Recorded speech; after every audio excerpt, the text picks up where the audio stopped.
Twisted Lingua. Lesson 20. Modal verbs móc and umieć. Ready? 3, 2, 1, let's start. Hello, it's Magda here from Twisted Lingua. Welcome in another Polish lesson.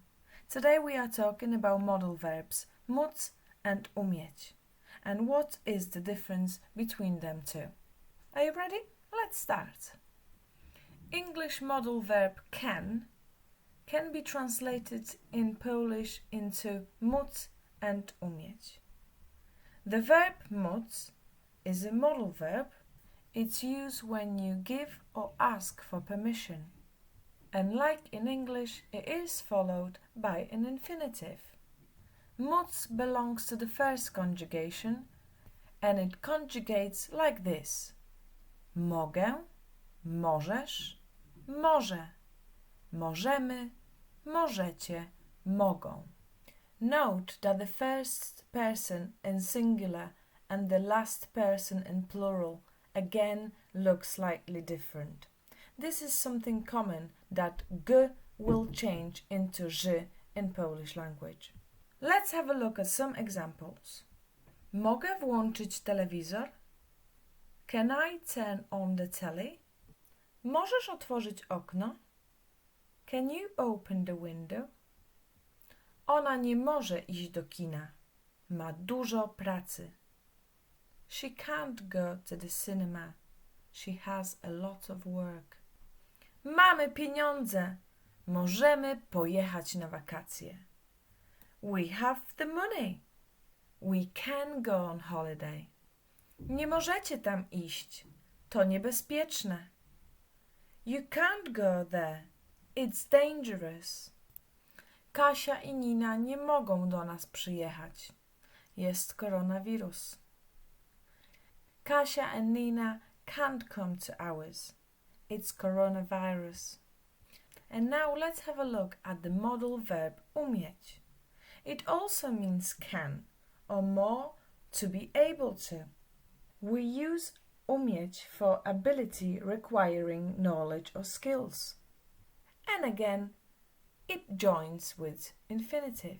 Umieć belongs to the fourth conjugation, and it conjugates like this. Umiem, umiesz, umie. Umiemy, umiecie, umieją. This verb is quite easy to conjugate. Only the last person in plural gets an extra J, umieją. So let's have a look at some examples. Umiem świetnie tańczyć. I can dance fantastically. Umiesz mówić po hiszpańsku? Can you speak Spanish? Magda umie pięknie śpiewać. Magda can sing beautifully. Nie umiemy gotować. Zawsze jemy na wynos. We can't cook. We always have takeaway. Umiecie jeździć autem? Can you drive a car? Teoś i Nina umieją razem jeździć na rowerze. Teoś and Nina can ride the bike together. Just a quick reminder, I always put numbers next to verbs I use from conjugation 1 till 4.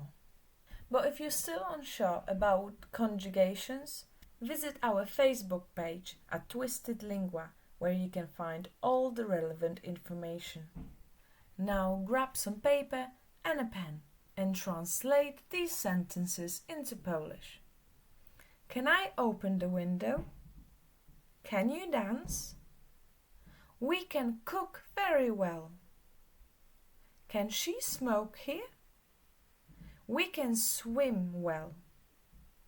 Can we come in? Nina can sing like Madonna.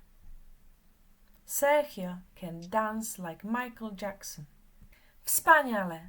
I'll give you the answers on Sunday on our Facebook page. If you want to learn more with Twisted Lingua, follow us on Facebook and on YouTube.